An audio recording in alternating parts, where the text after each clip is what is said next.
প্রাণারামের মাধ্যমে সম্প্রচারিত ভারত কথার গ্রন্থি মোচনে 556তম পর্বে আপনাদের সবাইকে জানাই সাদর সম্ভাষণ। মহামতি অনন্তলালের পরম অনুগ্রহে আমরা প্রতিদিন শুনে চলেছি ভারত কথা। আমরা উদ্যোগ পর্বে উপস্থিত রয়েছি হস্তিনাপুরের সেই বিরাট রাজসভায়, যেখানে এক পার্থিব সভা আর শুরু হয়েছে। বক্তা শ্রীকৃষ্ণ স্বয়ং।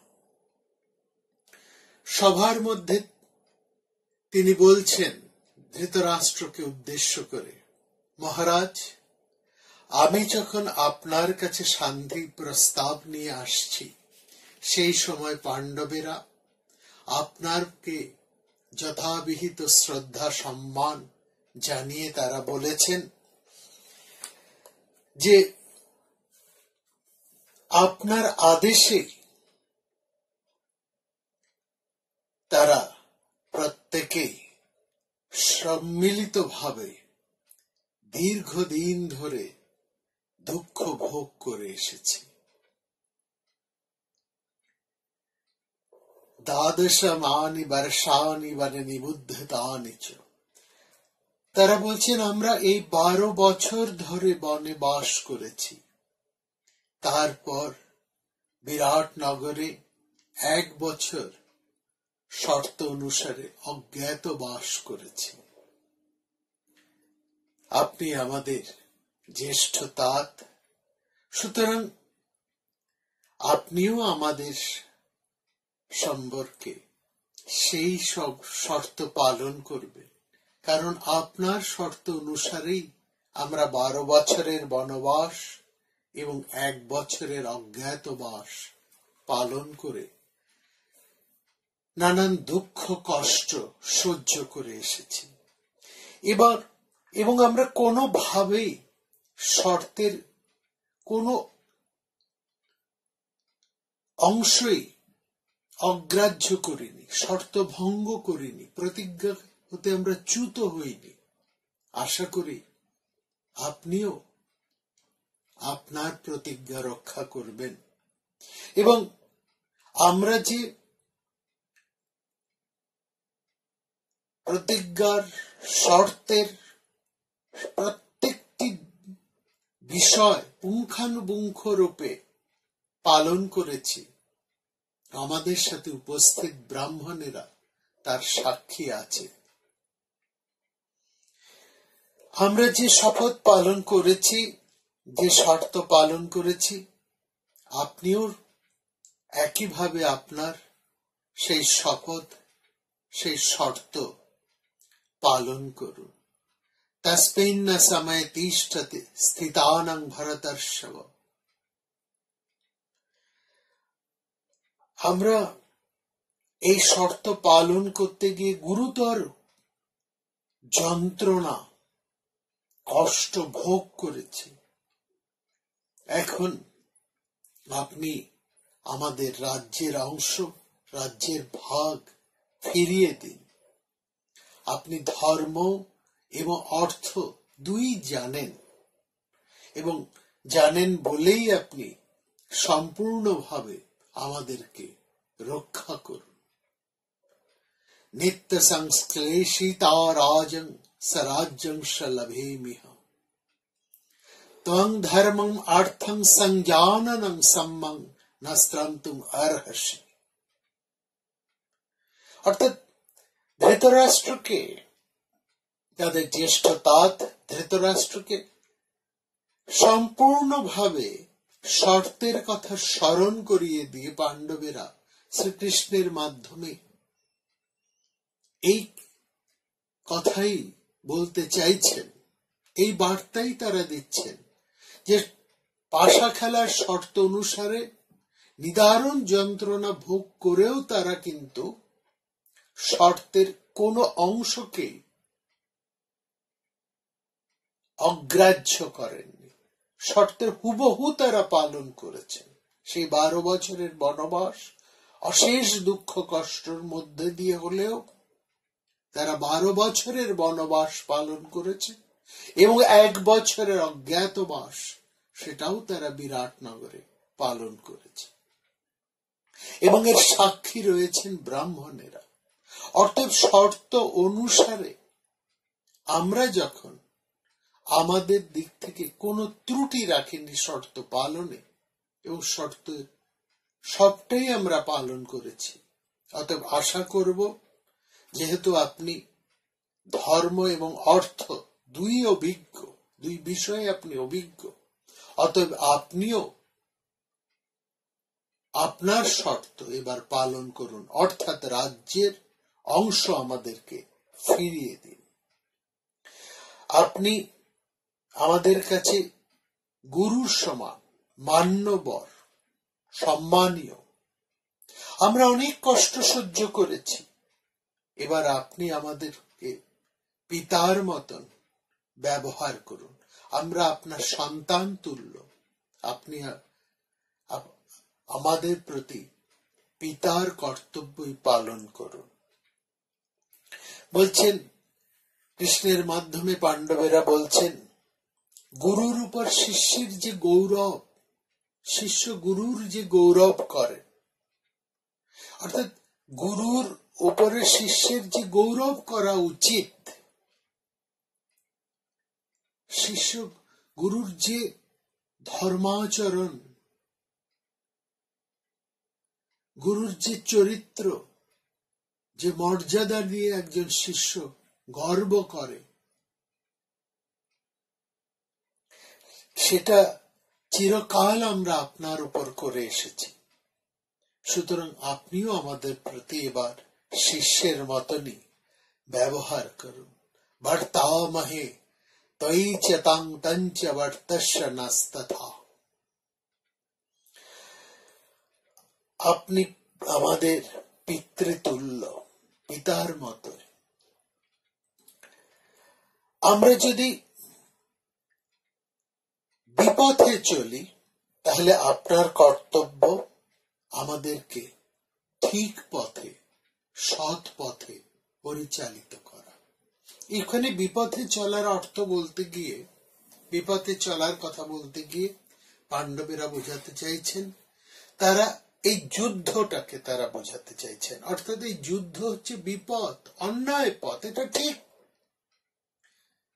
পাণ্ডবেরা যুদ্ধ করতে চান না, তারা অধর্ম করতে চাইছেন না, কারণ যুদ্ধের মধ্যে অধর্ম রয়েছে।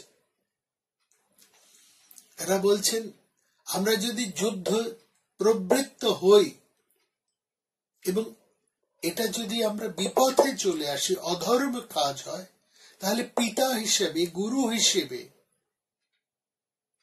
আপনার কর্তব্য আমাদেরকে সৎ পথে চালিত করা, আমাদের যুদ্ধ হতে নিবৃত্ত করা। এবং সেটা একমাত্র সম্ভব যদি আপনি আপনার কর্তব্যটা পালন করুন। বলছেন, আমরা হয়তো বিপথে চলেছি যুদ্ধ করব বলে, আপনি আমাদের গুরুজন হিসেবে, পিতা হিসেবে আমাদেরকে সৎ পথে পরিচালিত করুন।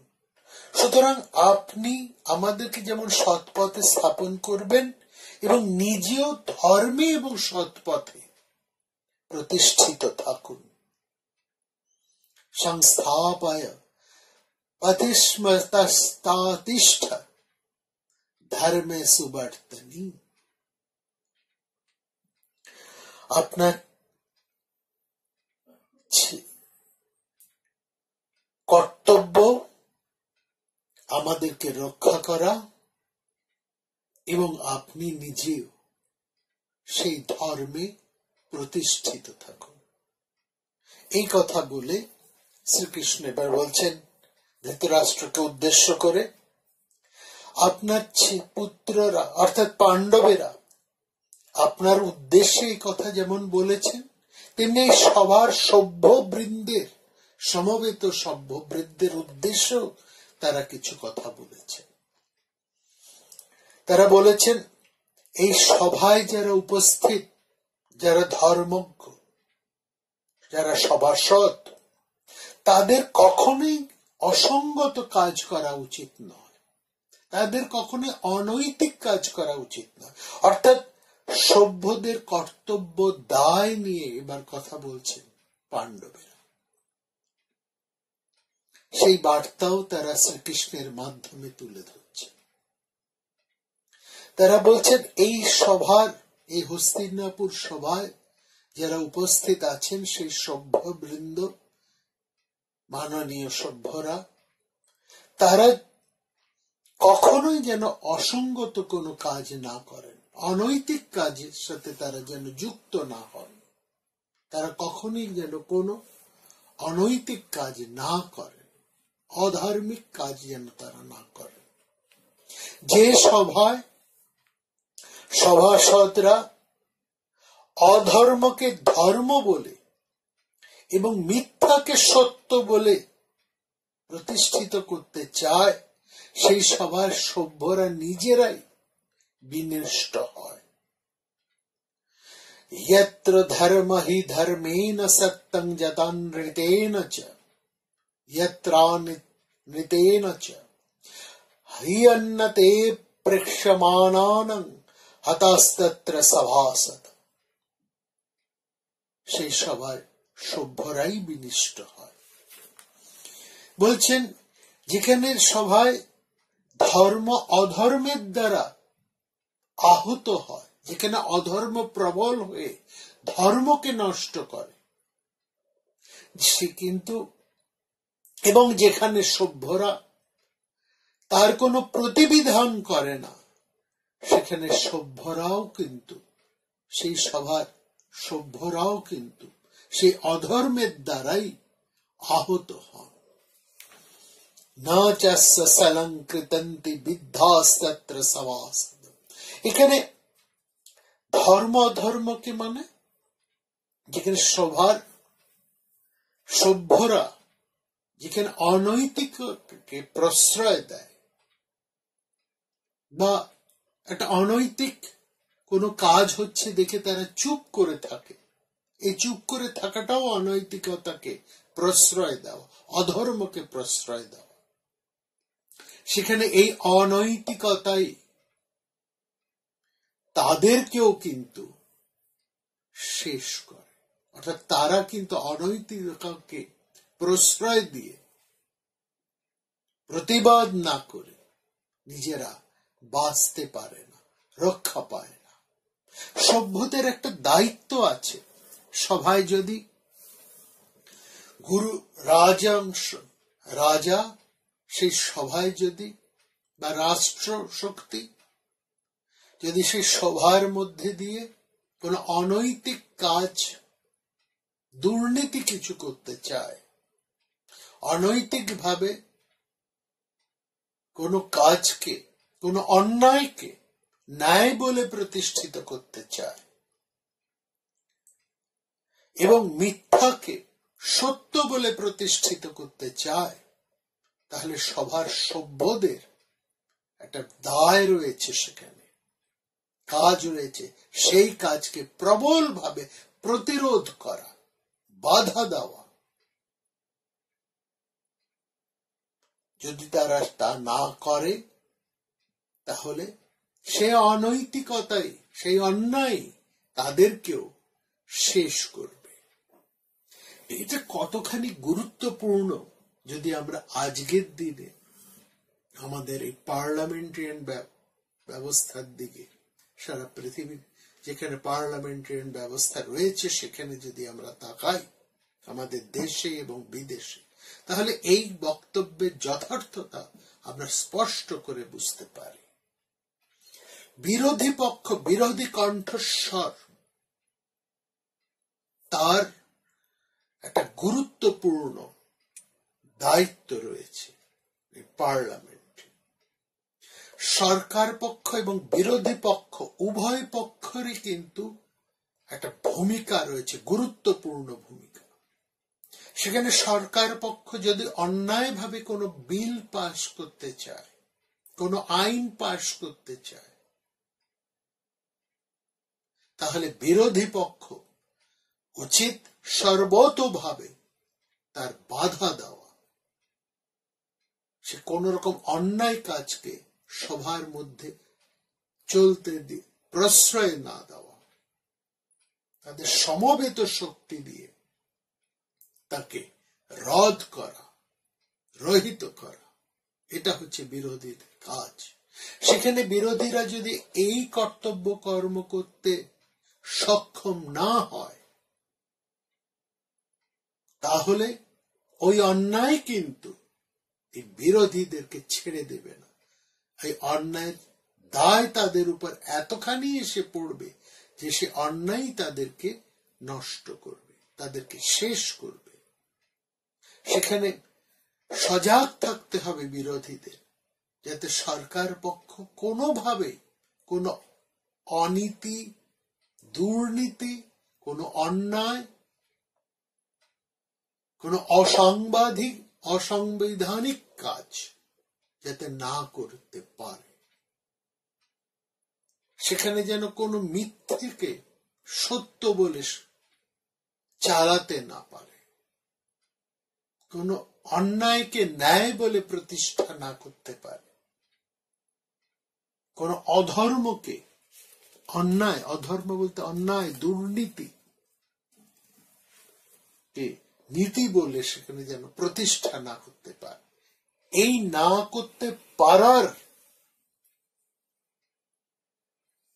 দায়টুকু কিন্তু নিতে হবে বিরোধীদের। এইখানে হচ্ছে বিরোধীদের মুখ্য ভূমিকা, তাদের দায়, তাদের কর্তব্য। সুতরাং উপস্থিত হস্তিনাপুরের যে সমস্ত সভ্যবৃন্দ রয়েছেন, অর্থাৎ আমরা দেখেছি সেই দ্রুত সভায়, সেখানে সভাসদরা কাঠের পুতুলের মতন বসেছিলেন। একমাত্র প্রতিবাদে সোচ্চার হয়ে উঠেছিলেন বিদুর, আর সমস্ত সভ্যসদেরা কাষ্ঠপুত্তলিকার মতন নিশ্চল হয়ে বসেছিলেন। তারা যদি সমবেতভাবে প্রতিবাদ করতেন, তাহলে ধৃতরাষ্ট্রের পক্ষে সম্ভব হতো না এই অন্যায় কাজ সমর্থন করা, বা কৌরবদের পক্ষে সম্ভব হতো না ধৃতরাষ্ট্রের প্রশ্রয় এই অন্যায় অনৈতিক কাজ করবার। সেখানে সভ্যদের ভূমিকা তারা যথাযথভাবে পালন করেনি, এবং আজও যদি তারা না করে, পাণ্ডবদের যথার্থ দাবির প্রতি তারা যদি সমর্থন না জানান, কৌরবদের এই অন্যায় ব্যবহারের কি তারা যদি চলতে দেয়, তাহলে এই অন্যায় অধর্ম তাদেরকেও ছাড় দেবে না, তাদেরকেও শেষ করবে। বলছেন, নদী যেমন তার তীরবর্তী বৃক্ষোৎসবকে সমূলে উন্মূলিত করে সমস্ত গাছপালাকে, তীরবর্তী সমস্ত ভয়ঙ্কর নদীর স্রোত, তার দুই কূলের সমস্ত গাছকে যেমন প্রবল বেগে উৎপাটন করে চলে, ভেঙে দিয়ে যায়, সেরকম এই অন্যায় স্রোত এই সভ্যদেরকে, সবার সভ্যদেরকেও বিনষ্ট করবে। অতএব যারা ধর্মের দিকে লক্ষ্য রেখে কেবল নিজেদের কর্তব্য পালন করার জন্য নীরবে নিজেদের কর্তব্য কর্ম পালন করেছেন, সেই পাণ্ডবরাই কিন্তু তাদের রাজ্যের অর্ধাংশ প্রত্যার্পণের কথা ধর্মসঙ্গত এবং ন্যায়সঙ্গত ভাবেই বলছেন। অতএব শ্রীকৃষ্ণ বলছেন, আমিও তাদের এই রাজ্যের অর্ধাংশ ফিরিয়ে দেবার কথা ছাড়া আর কি বলতে পারে। কারণ তাদের এই দাবি যথার্থ, এই ব্যাপারে কোনো সন্দেহ নেই। আর সভায় যারা উপস্থিত আছেন, শ্রীকৃষ্ণ এবার উপস্থিত সমস্ত সভ্যদের উদ্দেশ্যে বলছেন, আপনারা যারা এই সভায় উপস্থিত আছেন, সেই রাজন্য শক্তি, সেই রাষ্ট্র শক্তির বিভিন্ন রাষ্ট্রের যে রাজারা উপস্থিত আছেন, বিভিন্ন রাজ্যের রাজারা, তারা বলুন যে আমি ধর্ম এবং অর্থ নির্ণয় করে সত্য বলছি কিনা, আমি সযৌক্তিক কথা বলছি কিনা, আমি উচিত কথা বলছি কিনা, আমার কথার মধ্যে সত্যতা আছে কিনা, ন্যায্যতা আছে কিনা, যথার্থ কথা আমি বলছি কিনা। আপনারা আইন অনুসারে এবং প্রয়োজন অনুসারে, রীতি নিয়ম অনুসারে এই আমার বক্তব্যের যথার্থতা বিচার করে বলুন, আমি সঠিক কথা বলছি কিনা, আমি উচিত কথা বলছি কিনা। অর্থাৎ ধৃতরাষ্ট্রের উপরে এবার তিনি অন্যভাবে চাপ বাড়াতে চাইছেন উপস্থিত রাজাদের মধ্যে দিয়ে। তিনি উপস্থিত সভ্যদেরকেও সপক্ষে নিয়ে এসে পাণ্ডবদের দাবির যথার্থতাকে প্রতিষ্ঠিত করতে চাইছেন, এবং এই জন্য তিনি উপস্থিত সভ্যদের মতকেও গুরুত্ব দিয়ে তাদেরকেও সদলভুক্ত করে, পাণ্ডবদের পক্ষভুক্ত করে ধৃতরাষ্ট্রের উপরে একটা ভীষণ চাপের সৃষ্টি করছে। শ্রীকৃষ্ণ বলছেন, আমার কথা যুক্তি আছে কিনা আপনারা বিচার করে বলুন। এইভাবে তিনি ধৃতরাষ্ট্রের উপরে একটা সমগ্র দিক থেকে একটা ভীষণ চাপের সৃষ্টি করছে বলছেন, এবং সে এই যুক্তি তুলেই তিনি ধৃতরাষ্ট্রকে বলছেন, আপনি এই উপস্থিত ক্ষত্রিয়দেরকে ভয়ঙ্কর মৃত্যু ভয় থেকে, মৃত্যু পাশ থেকে মুক্ত করুন। আপনি শান্ত হন, লোভের বশীভূত হবেন না। প্রসম্য ভারত শ্রেষ্ঠ মামান্য বশমান্নগা।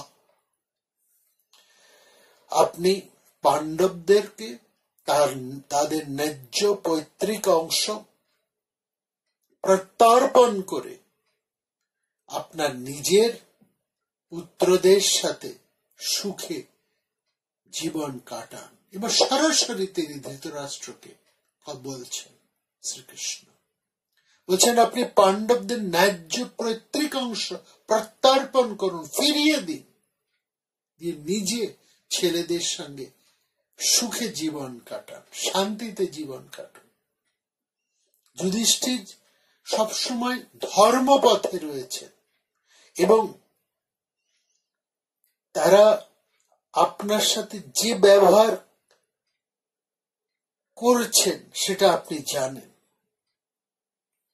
আপনি যত এবার পুরনো কথা এক এক করে তুলছেন শ্রীকৃষ্ণ, যে অন্যায়গুলো একের পর এক ধৃতরাষ্ট্র করে চলেছিলেন পাণ্ডবদের সাথে, এবং তার পর পাণ্ডবেরা তার সাথে কি ব্যবহার করেছেন সেই কথাকে পরপর তুলে ধরছেন শ্রীকৃষ্ণ।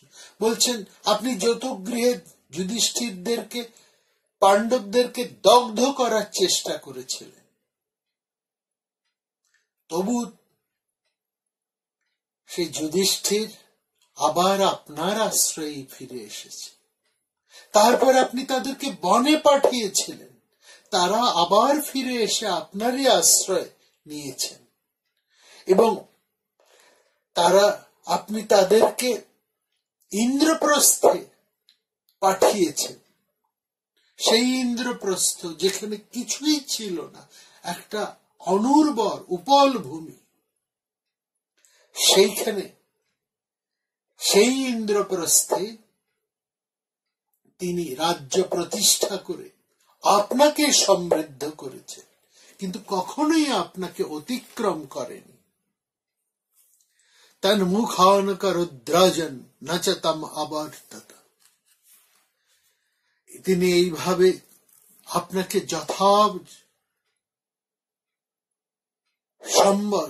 সর্বপ্রকারে আপনাকে সম্মান করে, আপনাকে মর্যাদা দিয়ে চিরকাল চলেছে, অথচ শকুনি তার রাজ্য, ধন, সমস্ত কিছু হরণ করবার জন্য এই দ্যুতক্রীড়ায় শঠতার কাজ করেছে। অসাধারণ ধৈর্যশীল যুধিষ্ঠির সেই অবস্থার মধ্যেও দ্রৌপদীকে এই সভার মধ্যে এত অন্যায়, এত অপমান, এত অসম্মান এবং দ্রৌপদীর প্রতি আপনারা যে অসভ্য ব্যবহার করেছেন সেটা দেখেও তিনি কিন্তু কখনোই তার ধর্ম থেকে সরে আসেন, ক্ষত্রিয় ধর্ম থেকে তিনি বিচলিত হন। সে যাই হোক, আপনি আপনাদের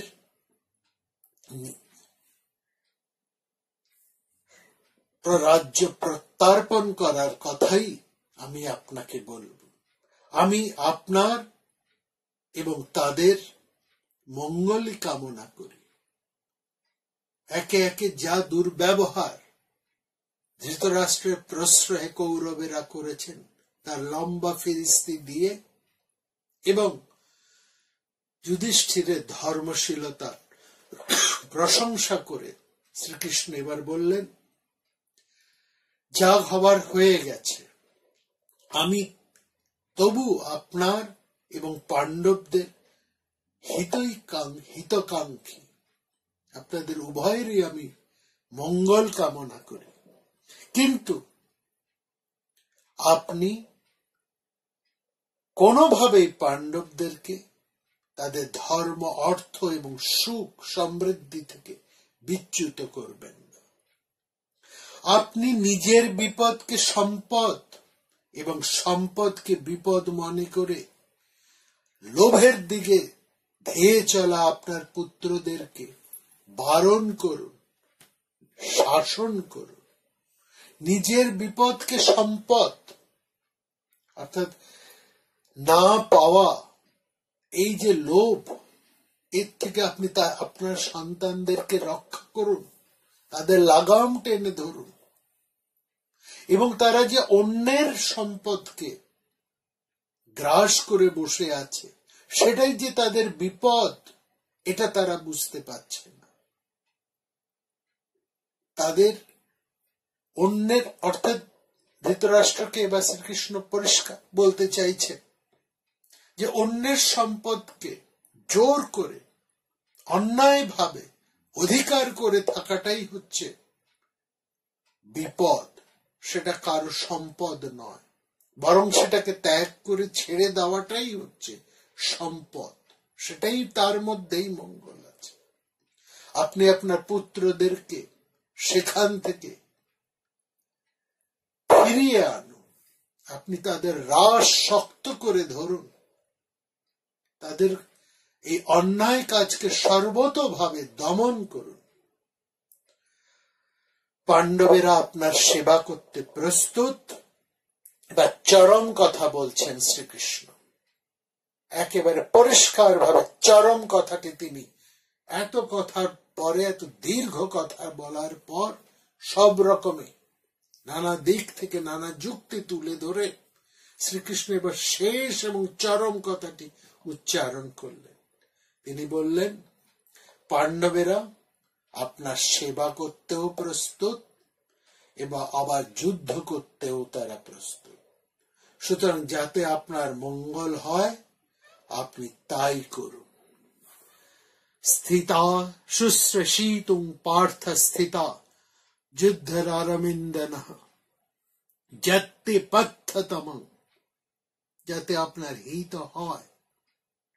রাজ্যং তমতিষ্ঠং পরন্তপ, তাতেই আপনি প্রতিষ্ঠিত থাকুন। আপনি তাই করুন যাতে আপনার মঙ্গল হয়। বৈশম্পায়ন বলছেন, শ্রীকৃষ্ণ এই কথা বলে চুপ করবার পর তিনি থেমে গেলেন। তিনি শান্ত হয়ে বসার পর উপস্থিত রাজারা সবাই শ্রীকৃষ্ণের কথা নিয়ে মনে মনে বিচার করতে লাগলেন। কিন্তু কেউ কোনো কথা বলছে না, কিন্তু প্রত্যেকেই তার কথা মনে মনে বিচার করে চলেছেন। এবং শ্রীকৃষ্ণের কথায় রাজাদের শরীরের মধ্যে একটা রোমাঞ্চ সৃষ্টি হল। অর্থাৎ প্রত্যেক উপস্থিত সমস্ত সভ্যদের মধ্যেই শ্রীকৃষ্ণের কথার একটা ভীষণ প্রতিক্রিয়া দেখা গেল। স্থিমিতাস হৃষ্ট রোমান আসন সর্বে সভাসদ। এবং কেউই শ্রীকৃষ্ণের যুক্তি কোনোভাবে উড়িয়ে দিতে পারলেন না। শ্রীকৃষ্ণের কথার মধ্যে যে যৌক্তিকতা রয়েছে, যে ন্যায্যতা রয়েছে, তাকে কেউই অস্বীকার করতে পারলেন। এবং তারা প্রত্যেকেই শ্রীকৃষ্ণের কথার যথার্থতাকেই মনে মনে বিচার করতে লাগলেন। এবং সেখানে আমরা দেখলাম শ্রীকৃষ্ণ তার যুক্তিতে,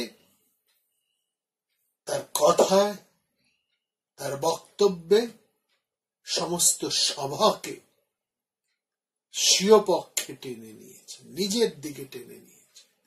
এবং তার কথার প্রভাবে, যুক্তিতে উপস্থিত সমস্ত রাজন্য বৃন্দ মনে মনে শ্রীকৃষ্ণের প্রত্যেকটা বক্তব্যের যৌক্তিকতাকে স্বীকার করে নিলেন। তাদের শ্রীকৃষ্ণের কথার প্রতিবাদ করার বা বিপরীতে কিছু বলারই ছিল না। এবং এমন ভাবেই সমস্ত শত্রুপক্ষীয় বিরোধী পক্ষের, অর্থাৎ যারা কৌরব পক্ষের হয়ে যুক্ত হয়েছেন, যুদ্ধ করবেন বলে পাণ্ডবদের বিপরীতে যারা যুদ্ধ করবেন বলে কৌরবদের পক্ষে যোগ দিয়েছেন, তারা শ্রীকৃষ্ণের কথার যৌক্তিকতায় অস্বীকার করতে পারলেন না। তারা মনে মনে সেই কথাকে বিচার করছেন, কিন্তু তাদের সত্যি বলার কিছু নেই। এবং সমস্ত সভা স্তব্ধ, রোমাঞ্চিত হয়ে উঠলেন। ঠিক এই পরিস্থিতিতে আমরা দেখব সেখানে কথা বলতে উঠবেন পরশুরাম। সেই বিখ্যাত পরশুরাম, তার শিষ্য প্রধান,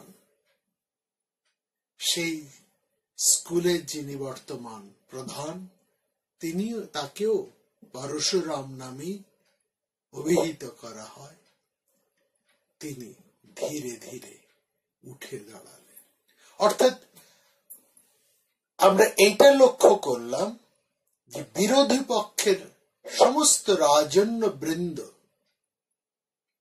তারা শ্রীকৃষ্ণের বক্তব্যকে এক বাক্যে স্বীকার করে নিলেন। তাদের কিছুই বলার নেই শ্রীকৃষ্ণের কথার উত্তরে। এবার ইন্টেলেকচুয়াল তরফ থেকে উঠে দাঁড়ালেন পরশুরাম। তিনি কি বললেন শুনবো আগামী পর্বে। ভালো থাকবেন।